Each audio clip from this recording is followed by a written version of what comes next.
Catherine wiped her hands on the kitchen towel as the morning sun streamed through the windows of their small apartment. The smell of freshly brewed coffee filled the air, mixing with the scent of toast that William had left half-eaten on the counter before rushing off to work.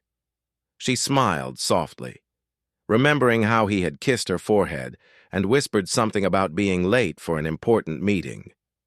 Their relationship had always been built on trust and openness.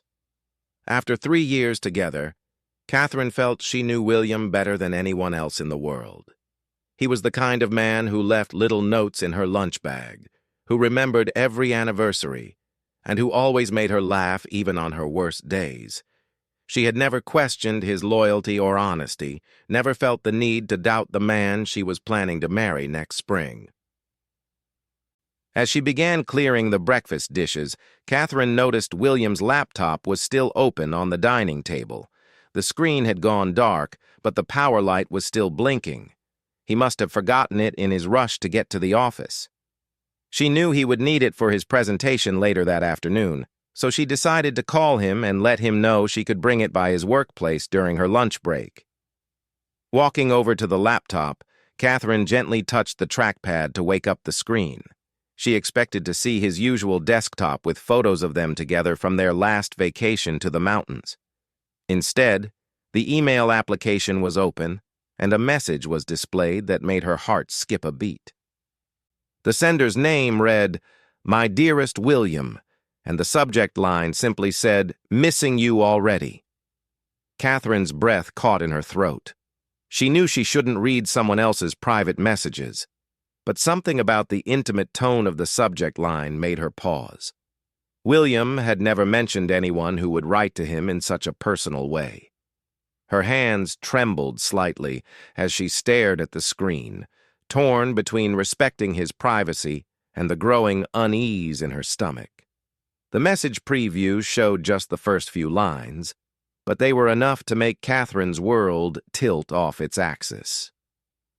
"Last night was magical, just like all the nights we've shared. I can't stop thinking about the way you held me."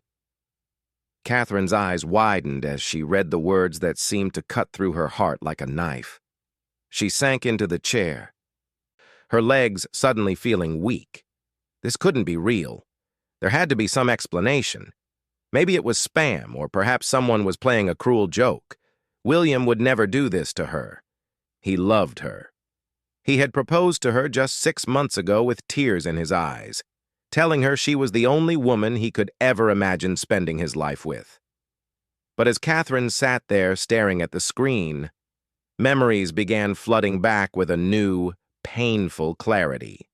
The late nights at the office that had become more frequent recently, the way he had been guarding his phone, taking calls in the other room, the business trips that seemed to come up out of nowhere, the distant look in his eyes sometimes when he thought she wasn't watching. Her hand moved almost involuntarily to click on the message, opening it fully. What she read next made her feel physically sick. The email was clearly from someone William was having an intimate relationship with. It referenced specific details about places they had been together, things they had done, and plans for future meetings. The woman wrote about how much she enjoyed their secret getaways and how difficult it was to pretend they didn't know each other when they were around other people. Catherine's hands shook as she scrolled down to see William's response, sent just that morning while she had been in the shower. His words were tender and affectionate, nothing like the casual tone he used with his colleagues or friends. He wrote about how much the relationship meant to him and how he was working on finding the right time to handle the situation at home. The phrase, "handle the situation at home," hit Catherine like a physical blow. She wasn't his beloved fiancée in his mind. She was a situation to be handled, a problem to be dealt with. She was the obstacle standing between him and his happiness with this other woman. Catherine pushed the laptop away from her as if it were burning her skin. She stood up quickly, knocking over her coffee cup in the process. The hot liquid spread across the table and dripped onto the floor, but she barely noticed. Her mind was reeling, trying to process what she had just discovered. She walked to the bathroom and stared at herself in the mirror. the woman looking back at her seemed like a stranger. Her face was pale, her eyes wide with shock and pain. This morning, she had been a happy woman planning her wedding, choosing flowers and thinking about the future. Now, she didn't even know who she was anymore. The engagement ring on her finger suddenly felt heavy, almost unbearable. Catherine twisted it around her finger, remembering the day William had given it to her.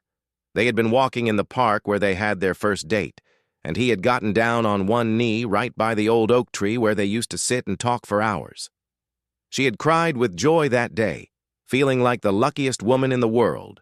Now those same tears were threatening to fall again, but for completely different reasons. Catherine spent the rest of the morning in a daze, moving through their apartment like a ghost. Every familiar object seemed to mock her now. The photos on the mantel showing their happy moments together, the throw pillows she had carefully chosen for their couch, the coffee mugs with their initials intertwined that they had bought on their anniversary.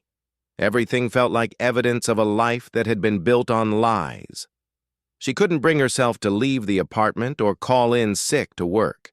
Instead, she found herself going back to the laptop repeatedly, reading the email chain over and over, hoping she had somehow misunderstood. But each reading only confirmed what she already knew in her heart. William was cheating on her, and it wasn't a recent development. The emails went back months, showing a relationship that had been growing deeper while Catherine had been planning their wedding. Around noon, her phone buzzed with a text message from William. "Hey, babe. Forgot my laptop. Can you bring it by the office when you get a chance? Love you." The casual tone of his message, the easy way he signed it with "love you," made Catherine feel nauseous. How could he write those words to her while carrying on with another woman? She stared at the message for a long time before typing back a simple, "okay." She couldn't bring herself to add any loving words or even an emoji. The thought of pretending everything was normal felt impossible, but she also wasn't ready to confront him yet. She needed time to think, to process what she had learned, and to figure out what she was going to do. Catherine decided she needed to know more. If she was going to confront William, she wanted to understand the full scope of what had been happening behind her back. She opened his laptop again and began looking through his recent activity. What she found made her situation even worse. The woman's name was Elena, and she worked at William's company. Catherine recognized the name from stories William had told her about work colleagues, but he had always mentioned Elena in passing, never indicating they had any kind of special relationship. Now Catherine realized that every casual mention of Elena had probably been calculated to avoid suspicion. Digging deeper into the email history, Catherine discovered that William and Elena had been meeting regularly for what they called work dinners that had nothing to do with work. They had been to hotels together, taken weekend trips that William had told Catherine were business conferences, and had even been planning a week-long vacation together next month. The most painful part was reading how William described their relationship to Elena. He wrote about how refreshing it was to be with someone who understood his work, who shared his interests in art and classical music, things that Catherine had never been particularly interested in. He complained about feeling trapped in his relationship with Catherine, saying he had proposed because it seemed like the right thing to do, but that he had realized he wasn't truly happy. Catherine's heart broke as she read William's words about her. He described her as sweet but limited, someone who was satisfied with a simple life while he wanted adventure and intellectual stimulation. He wrote about feeling guilty for staying with her when he knew Elena was the woman he really wanted to be with. The worst message was one where William told Elena about their engagement party. Catherine remembered that night fondly. All their friends and family had been there, and everyone had seemed so happy for them. But reading William's account to Elena, Catherine learned that he had felt like he was play-acting the entire evening. He had gone through the motions of being a happy fiancé while secretly wishing he was somewhere else with Elena. As the afternoon wore on, Catherine found herself going through their shared photo albums on his computer, looking at their relationship through this new lens of knowledge. Every smile in every picture now seemed fake to her. Every loving gesture felt calculated. She wondered how long he had been pretending, how many of their precious moments together had been lies. Her phone rang, startling her out of her thoughts. It was William calling, probably wondering where his laptop was. Catherine stared at his name on the screen, her finger hovering over the answer button. She couldn't face talking to him yet, not when her voice would surely give away what she had discovered. She let the call go to voicemail. A few minutes later, she listened to his message. His voice was warm and affectionate, as he explained that he really needed the laptop for his afternoon presentation and asked if she was okay since she hadn't brought it yet.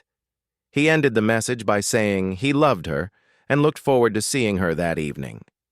The casual way he lied to her, even in a simple voicemail, made Catherine realize how skilled he had become at deception. Catherine knew she had to make a decision. She could pretend she had never seen the emails and continue living in ignorance, hoping that William would end his affair and choose her.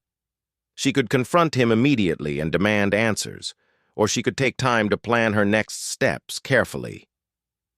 Looking around their apartment one more time, Catherine made her choice. She couldn't live a lie anymore. She deserved better than being someone's second choice, someone's situation to be handled. But she also wasn't going to let William control the narrative of how their relationship ended. Catherine closed the laptop and got dressed. She was going to take the laptop to William's office as he had requested, but she was also going to use the opportunity to see Elena for herself, to look into the eyes of the woman who had been sharing the man Catherine thought belonged to her. The drive to William's office felt surreal. Catherine had made this trip dozens of times before, bringing him forgotten files or meeting him for lunch dates. But today, everything looked different. The familiar streets seemed foreign, and she felt like she was driving toward a confrontation that would change her life forever. As she pulled into the parking lot of William's building, Catherine caught sight of her reflection in the rearview mirror. Her eyes were red from the tears she had been fighting back all day, and her face was pale with exhaustion. But there was also something new in her expression, a strength she hadn't known she possessed. Catherine walked through the familiar lobby of William's office building, carrying his laptop in her trembling hands. The security guard, who knew her from her previous visits, smiled and waved her toward the elevators. She managed a weak smile in return, though her heart was pounding so loudly she was sure everyone could hear it. The elevator ride to the 15th floor felt endless. Catherine watched the numbers climb, each floor bringing her closer to what she knew would be one of the most difficult moments of her life. When the doors finally opened, she stepped into the reception area where William's secretary, Mrs. Martinez, greeted her warmly. "Catherine, how lovely to see you," Mrs. Martinez said with genuine affection. "William mentioned you might be stopping by with his laptop. He's in the conference room with the team, but I can let him know you're here." Catherine nodded, not trusting her voice to remain steady if she spoke. She looked around the office space, wondering which desk belonged to Elena. She didn't have to wonder for long. As she stood there, a woman with dark hair and an elegant appearance walked past, carrying a stack of papers. Catherine caught a glimpse of her name tag and felt her stomach drop. Elena Rossi. She was beautiful, sophisticated, and exactly the type of woman Catherine had always felt insecure about. "Actually," Catherine found her voice, "could you tell me where Elena Rossi sits? I think William mentioned needing to give her something as well." Mrs. Martinez pointed toward the corner office area. "Elena's desk is right over there, but she just stepped out for a moment. She should be back shortly." Catherine thanked her and walked toward Elena's desk, her heart racing. The workspace was immaculately organized, with art books and classical music CDs neatly arranged on the shelves. There were photos of Elena at various cultural events, gallery openings, and concerts. Catherine could see why William might be drawn to this world that seemed so different from their quiet life together. As she stood there, Catherine heard familiar laughter coming from the conference room. Through the glass walls, she could see William presenting to a group of colleagues. He looked confident and happy, gesturing animatedly as he spoke. For a moment, Catherine felt the old familiar warmth she always felt when watching him work. Then she remembered why she was there, and the warmth turned cold. Elena returned to her desk just as Catherine was about to leave. Up close, she was even more striking than Catherine had initially thought. She had the kind of effortless elegance that Catherine had always admired, but never felt she could achieve herself. "Can I help you?" Elena asked politely, not recognizing Catherine. Catherine stared at her for a moment, taking in the woman who had been sharing intimate moments with her fiancé. Elena was everything Catherine wasn't, cultured and sophisticated, with an easy confidence that came from years of success in the corporate world. "I'm Catherine," she said quietly. "William's fiancée." The color drained from Elena's face instantly. She glanced quickly toward the conference room where William was still presenting, then back at Catherine. For a moment, neither woman spoke. "I think we need to talk," Catherine continued, her voice stronger now. "But not here." Elena nodded slowly, gathering her purse. "There's a coffee shop downstairs in the lobby," she said, her voice barely above a whisper. The two women rode the elevator down in complete silence.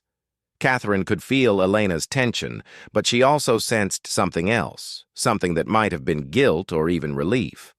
When they reached the coffee shop, they chose a table in the corner, away from the busy lunch crowd. "How long have you known?" Elena asked finally, her hands wrapped around her coffee cup. "I found the emails this morning," Catherine replied. "But I think part of me has suspected something for weeks. He's been different lately." Elena looked down at her hands. "I never meant for it to happen this way," she said. "When William and I started working together, we were just friends. We had so much in common, the same interests, the same goals. The attraction grew slowly, but we both tried to resist it at first." "But you didn't resist it," Catherine said, fighting to keep her voice calm. "No, we didn't," Elena admitted. "And I know that makes me a terrible person. I know you have every right to hate me." Catherine studied Elena's face, looking for signs of deception or malice. Instead, she saw genuine remorse and pain. This wasn't a woman who had set out to destroy someone's relationship for sport. She was someone who had fallen in love with a man who was already committed to someone else. "Do you love him?" Catherine asked. Elena's eyes filled with tears. "Yes," she whispered. "I love him very much. But I also hate what we've done to you. William talks about you all the time. He cares about you, Catherine. He really does. But he's also confused and scared." "Scared of what?" Catherine asked, though she thought she already knew the answer. "Scared of admitting that maybe he proposed to you for the wrong reasons," Elena said. "Scared of hurting you. Scared of disappointing everyone who's expecting a wedding. Scared of choosing between the life he thought he was supposed to want and the life he actually wants." Catherine felt the tears she had been holding back all day finally start to fall. Hearing the truth spoken out loud was somehow both devastating and relieving. At least now she knew where she really stood. "What happens now?" Catherine asked. "I don't know," Elena said honestly. "I've been pressuring William to be honest with you for months. I told him that what we're doing isn't fair to any of us, especially not to you. You deserve to know the truth, and you deserve to be with someone who chooses you completely." Just then, Catherine's phone buzzed with another text from William. "Conference room is running late. Can you leave the laptop with Mrs. Martinez? See you tonight for dinner. Love you." Catherine showed the message to Elena, who winced as she read it. "He still doesn't know you found out," Elena observed. "No," Catherine said. "But he will soon." Catherine stood up from the table, leaving her untouched coffee behind. "Thank you for being honest with me," she said to Elena. "I know this conversation wasn't easy for either of us." Elena looked up at her with surprise. "You're not going to scream at me or demand that I stay away from him?" Catherine shook her head. "What would be the point? The problem isn't that you exist. The problem is that the man I'm supposed to marry is in love with someone else. That's not something I can fight or fix." As Catherine walked back through the lobby toward the elevators, she felt a strange sense of clarity. The worst had happened. Her relationship was over, her engagement was a sham, and her future was completely uncertain. But for the first time in months, she wasn't pretending anymore. She wasn't trying to convince herself that everything was fine when it wasn't. She rode the elevator back up to William's floor and placed his laptop on Mrs. Martinez's desk. "Please tell William that I brought his laptop as requested," she said. "And tell him that I'll be at home when he's ready to have an honest conversation." Catherine walked out of the building and into the afternoon sun, pulling the engagement ring from her finger and putting it in her pocket. Tomorrow would bring difficult conversations and painful decisions. But tonight, for the first time in a long time, Catherine was going to sleep as someone who knew the truth about her own life.